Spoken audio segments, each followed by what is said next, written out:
I think this is a really interesting and critical topic because climate resilience is a specific and very distinctive body of practice and evidence and learning within the climate change arena.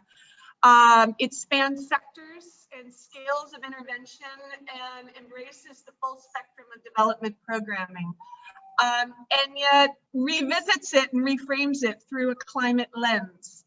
And so I think the key question here is, what is transformational change for climate resilience, and how does climate resilience transform development as well, and what development interventions can truly advance the climate agenda?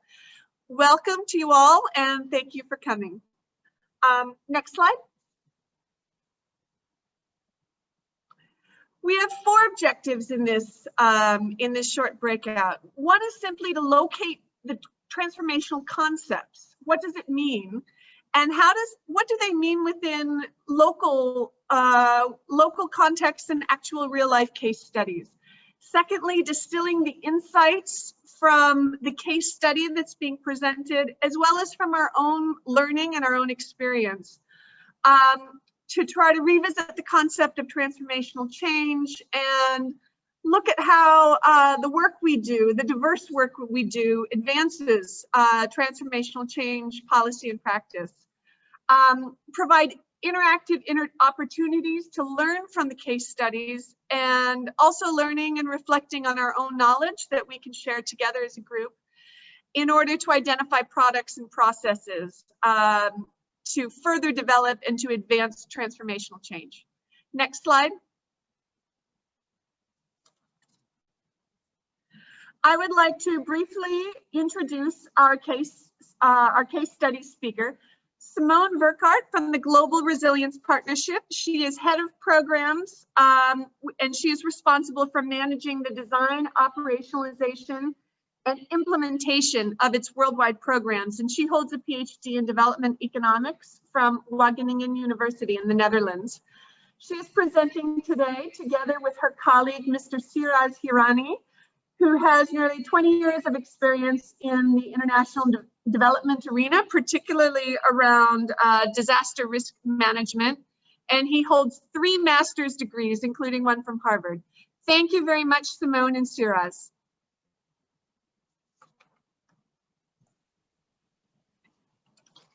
Good evening, and thanks everyone for joining it today. Just to reiterate, my name is Simone Burkhardt, and I'm the head of programs of the Global Resilience Partnership. Next slide, please. I'll just be briefly introducing the GRP before handing over to the more exciting part of this presentation, which is hearing from Siraz about their actual work in India, Bangladesh, and Nepal. But first, the Global Resilience Partnership. What is it, and what do we want? We envision a world where people and places can persist, adapt, and transform in the face of shocks, uncertainty, and change. We're made up of over 60 organizations across the public and private sector that have joined forces to work together towards this vision. And our partners are depicted on the slide here. Next slide, please. To achieve our vision, we work across these 4 interlinked areas that you see on the slide as well: innovate, share, convene, and advance. We do that, or we add value to our partners through these 4 areas to ensure that the whole is more than the sum of the parts. Under innovate, we surface, scale, and amplify innovations that build resilience, and we will focus on this in our presentation, or in this presentation.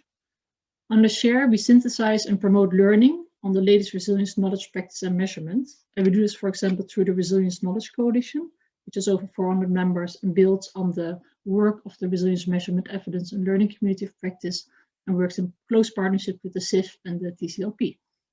And on the convene, we raise investment and policy ambitions by convening diverse voices to shape dialogues and decision-making, including by elevating Global South voices to policy debates and supporting the recently launched Race to Resilience. And finally, under advance, we advance resilience research to achieve long-term well-being within planetary boundaries. And we do this together with many research institutions, including our host and partner, the Stockholm Resilience Center. Next slide, please. So as I said already, I will focus here in this short presentation on the Innovate work. And this includes work with our GRP Innovation Challenges, which are a series of competitions we ran to service bold, innovative ideas that may start small, but eventually, hopefully have the potential for transformative change at scale. Over the past 5 years, ERP has invested more than $30 million in 38 challenge projects, and 22 of which were actually implemented on the ground in 18 countries across the Sahel, Horn of Africa, and South and Southeast Asia. And Mahila Housing Trust project is one of them. And we did implement across these 5 main intervention areas that you can see on the slide. This work has supported over 7 million people, and what that actually means, as well as synthesized learnings from that, can be found in our Resilience Insights report and the underlying case studies, and links to those are included in the resources provided by the organizers. Next slide, please. Yeah. And in my final slide, or almost final slide, I want to zoom in very briefly on the innovative work. And this diagram shows how GRP has supported or supports innovative projects to overcome the so-called valley of death, or as I call it, the vicious cycle of eternal pilots. Pilot, pilot, pilot, and that will of course never lead to transformative change. And we do this by creating the space to test innovations, take risk, and embrace and learn from failure. What we do specifically in the ecosystems include a focused incubation, monitoring, evaluation, and learning, and common support for our grantees. And we encourage cycles of testing, reflecting, adapting, and eventually scaling those that work. And key to this for us is a focus on learning, and we are explicitly open to and keen on learning from failure. This is, resilience building transformational change is about dealing with challenges. Every project will run into these, and even more so in resilience contexts. For GRP, therefore, FAIL can actually be seen as an acronym. It's the first attempt in learning, FAIL. The failure is not viewed by us as negatively or an opportunity to penalize projects. Instead, we see it as a great opportunity to learn from and improve the project so that eventually can lead to transformational change. And the only real failure is when we do not learn. And to that effect, we document and share learning from failure so that others can avoid the same mistakes. We've developed a report on learning from failure, including case studies from our grantees, and we organize failure fests as part of our closeout workshops where grantees can share their learning from working and coping with challenges with the funders. And in this way, or this is one of the ways we aim to break through this vicious cycle of eternal pilots and bring about transformational change. Last slide. Yeah, a great example of being open to learning from failure, I think, and more importantly, supporting transformational change is Mahila Housing Trust. And it's therefore my pleasure to introduce now Siraz Hirani, who has graciously accepted to share their learning in his late evening. Siraz, over to you. Thank you so much. Thank you. Can I have the next slide, please? Yeah, so before I present the case study, I will like to give a brief introduction about my organization. So Gujarat Mahila Housing Seva Trust is based in India, and we do have projects in Nepal and Bangladesh. And the mission of our organization is to basically empower the women who are particularly working in the informal sector and to help them to secure better habitat, environment, and basic services. And how we do that is basically about organization act as a link or facilitator between the different stakeholders, which is government, service provider, and communities. We are basically working in water sanitation, sustainable energy, climate change, affordable housing, land rights, and urban governance. So these are the sectoral interventions that we have. Next slide, please. It's important to understand the urban context before we talk about the climate resilience project and the transformative changes that we are looking into it. So when we talk about India or even in the South Asian countries, almost 40% of the city residents are residing in slums, which are also known as an informal settlement. And by definition, these are the settlements which don't have an access to basic services or the safe shelter. They are pursued as an informal citizen even by the government, and that means that they don't have the right to access the basic services. And this is an underlying vulnerability, because when people don't have the basic services, their vulnerability to the climate disaster or the climate change is much higher. Adding to it is also about lack of the invited spaces for citizens to participate in the urban governance. And particularly when you talk about urban poor, they don't have the space to raise their voice or share their concerns with the government when the city plans or budgets are prepared. So this is something that we need to keep in mind while we are reviewing the case study. Next slide, please. So when we talk about climate change and particularly focusing on the urban poor, I think one thing that we need to acknowledge is like for decades when we were talking about the climate change, the focus used to be the rural area, particularly on the food security and agriculture. But in recent past, most of the funding agencies and the academicians have now started focusing on the urban area because it has been realized that poverty to a large extent is there in the urban area. And when you talk about the slum dweller, the underlying vulnerability or the multidimensional vulnerability that we notice are because of various reasons, including the geographical disadvantage, low access to basic services, lack to the financial resources, and most important, I think, is the social and lack of social and political voices. While Mahila Housing Seva Trust is working with the urban poor, we have realized that when you talk about the climate change, there are four stresses that we need to focus on because these are the stresses that are impacting the slum dwellers the most. This is heat stress, water scarcity, flooding and inundation, and vector-borne diseases. And we have been focusing on these four stresses in the climate resilience project. And when we are working in the urban area, I think the gender lens is extremely important because women from the slum communities are the most vulnerable to climate change because they have the least adaptive capacity. Next slide, please. When we talk about the climate resilience, I think these are the four barriers that we have identified. And when we are talking about transformative change in one way or another, we have to address this barrier if we want to move ahead. The first important barrier is the information barrier. And by information barrier, I will like to highlight here is that when the poor urban population, particularly residing in the informal settlements, are considered as an informal citizen, by technically government, local administration don't have the micro level data of this population. So when the city plans and budgets are prepared, knowingly or unknowingly, these people are not considered as a plan of the cities and they have been left out. Another important aspect that we need to consider about information barrier is also about awareness that these urban slum dwellers have about climate change. So particularly in the global south, today also when you talk about the climate change, it's perceived as something which is going to happen in future, and people don't realize that this is something that is impacting them day in, day out, and now it's impacting their health, it's impacting their livelihood. So I think that barrier is something we need to address if we want to really engage this community for the building their resilience. Second important aspect is also about institutional barrier. And by institutional barrier, I will like to focus on the institution of the poor. So people who are urban poor, who are residing in formal settlement, they lack the collective leadership. And because they lack the collective leadership, their voices are not represented at the local administration and other stakeholders. So I think that is a barrier that we need to address so that the voices of the poor people are actually included by the different stakeholders. Third important aspect is the access to the finance.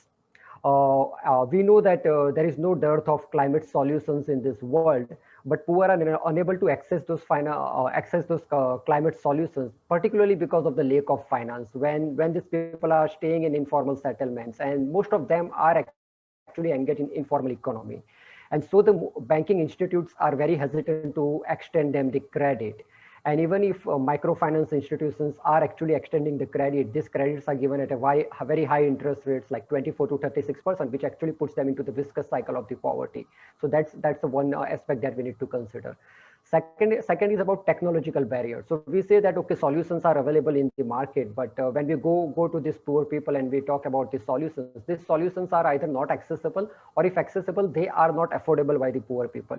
So it's very important aspect that when we are designing a climate resilience program, we need to bring a transformative change in terms of technology which is available to the wider community, how those technology can still be made available to the urban poor, and that has to be affordable by urban poor. Next slide. So we had a very simple theory of change when we were working on the climate resilience project. At MHT, we clearly believe that if we provide the requisite knowledge to undertake the vulnerability and risk assessment to this poor community, and also equip them with the available resilience technology, these poor people are capable enough to develop and implement their own resilience plan. And I'm emphasizing develop and implement their own resilience plan. So this is not something that is developed from a top-down approach. This is something that community is developing on their own. And only thing that we need to ensure is about institutional mechanism where the voices of these poor people are represented with the different stakeholders. Because when it comes to the execution of these plans, or the city plans, or the climate resilience plan, you require support from multiple stakeholders. And that's where you require voices of the poor to be heard by the government. Next slide. And this theory of change was actually tested out in the project which was supported by Global Resilience Partnership. It was a project which was implemented in 3 countries, including India, Nepal, and Bangladesh, in 7 growing cities, and it covered approximately 100 slum settlements. And we were focusing on the 4 climate stresses that I mentioned earlier. Next slide. So if you have to look at the 4 major components, the first thing was about creating a social capital by targeted training and localized communication strategy for behavioral change. I think when we want people to participate in climate resilience project, it is very important that social capital is built within the community and they have real understanding about how climate change is impacting them day in and day out.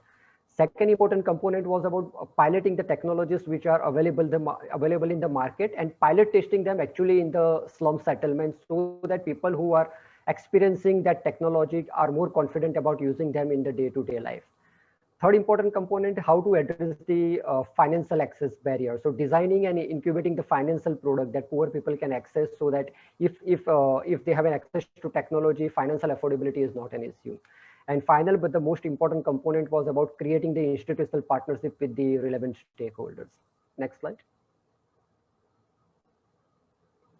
And I would like to focus a little bit on this slide because this is extremely important and the foundation for creating any climate resilience in a slum community. So our approach was to create a community-based organization in the slums, and these community-based organizations are created by having a women representation from each family. And these community-based organizations are going extensive training for a duration of 3 to 6 months, where focus is on having a collective leadership or collective voice at a community level. Once this community-based organization are strengthened, they will be electing 15 to 20 women, which will be forming a community action group. And this community action group will then interact with the different stakeholders. And this community action groups undergo extensive training in terms of how local administration is working, what are the different departments, how the resources has to be mobilized. So they, at the end of the day, they are not dependent on any donor funding, but they are able to mobilize the government resources to address these needs. And once these community action groups are a bit mature over a duration of time, they culminate into a city level federation, which is called Vikasni. And this federation is particularly focusing on the city level issues like women's safety, air pollution, or the flooding. Next slide. So as I mentioned it earlier, I think most important component is about piloting the climate resilience solution as a demonstration project within the slum community, where the families who are participating in this project are actually validating the technology, whether the technologies are delivering the real result on ground or not. Once that solutions are acceptable by the community, then we work on the financial loan products for the successful acceptance of these solutions. Next slide. As I mentioned it earlier, I think creation of a resilience plan and execution of a resilience plan is extremely important, but it requires expertise and partnership from the various stakeholders. So we created this multi-stakeholder groups in all the cities that we implemented this project. And this multi-stakeholder included community leaders, it included the local administration and the government. We also invited academics and scientists from the various universities, and we also had the private sector and social entrepreneurship. These types of platforms were not existing prior to the project, and this was the first time where we created this platform where community were able to directly interact with the scientists, they were directly able to interact with the private sectors, and government was part of all the consultation that was carried out. During project duration, we almost identified 280 local experts who were supporting the execution of the climate resilience plan. And as an outcome, like we were able to produce the water management plan for the Ranchi city, malaria eradication plan for the Bhopal city, and heat action plan and monsoon action plan for Ahmedabad city. Next slide.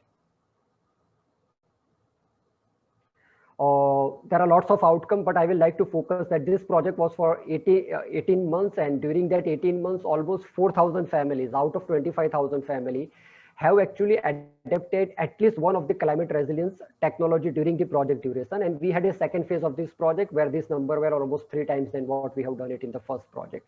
We were also able to reach out around 27,000 plus women leaders in this project. I would like to conclude my presentation with the next slide, which is the last one. And there I will like to emphasize the importance of resilience. So when we are creating a resilience, we are essentially saying that this will be able to respond any future crisis with less reliance on an external support. And this was something which was visible in the COVID-19 response. So last year we had this COVID pandemic. These community action groups were able to mobilize the resources with help of many other NGOs, including Mahila Housing Seva Trust. They were able to carry out their own needs assessment, carry out the procurement and distribution of the relief goods in consultation with the government, private sectors, and many non-profit organizations. So I will say that that's a good example of resilience. And with this, I will like to conclude my presentation. Thank you.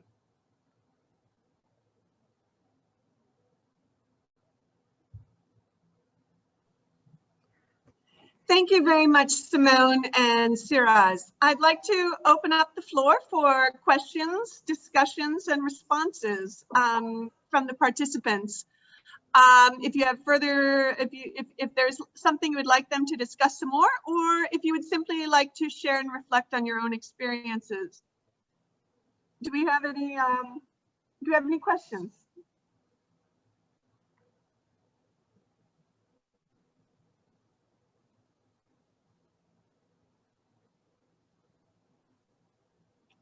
All right, I'll ask one.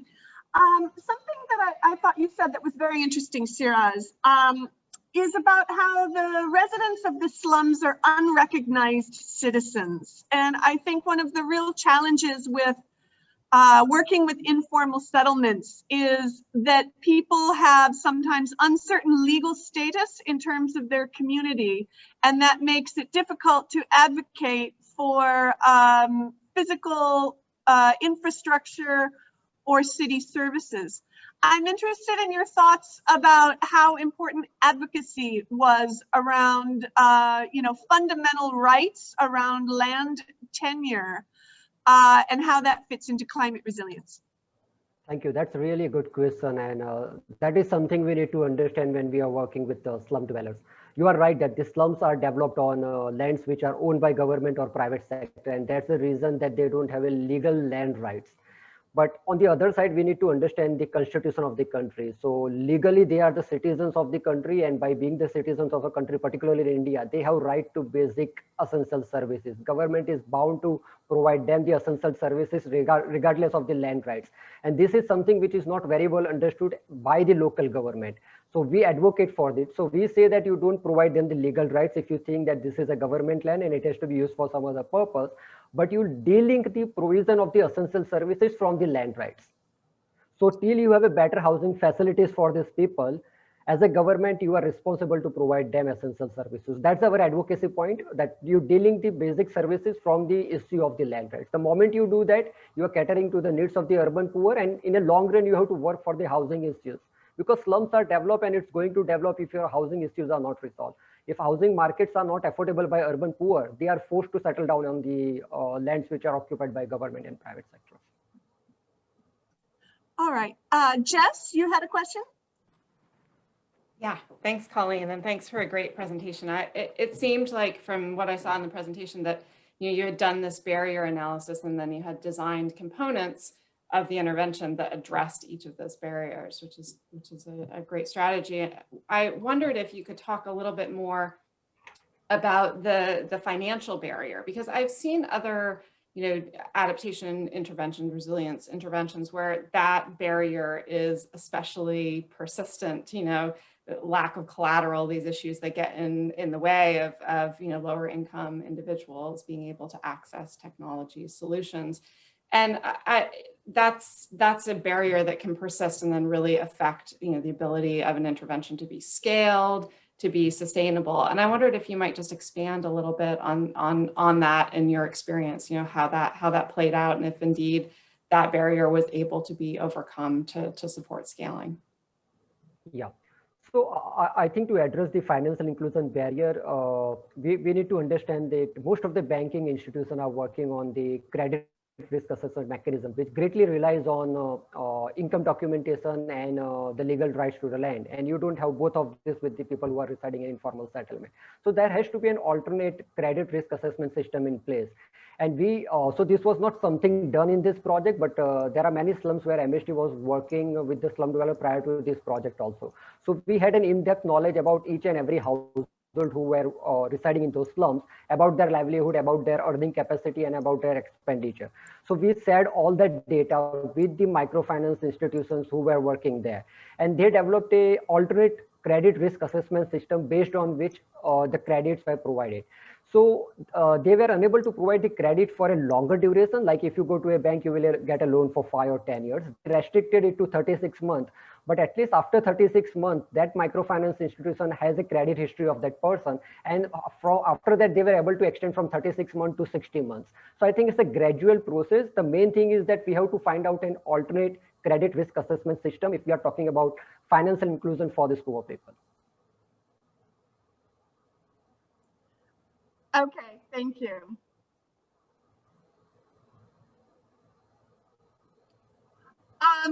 I wanted to transition quickly before Zoom will auto time us out of this breakout room about tomorrow's session. The workshop tomorrow is less formal presentations and more interacting with each other using the mural whiteboard and participatory approaches. The workshop will begin in these small groups, specifically the thematic group that you've chosen today. Ours is resilience, and this is the link, and this is the meeting ID. This information is also in your participants handbook, but if you can screenshot this or note it somehow so that you can join us tomorrow, that would be terrific. I think that we had one more question, although I'm not sure if we still have a lot of time left in the breakout room. Torg from GIZ, you had your hand raised earlier. Is there something that you would like to ask or comment on?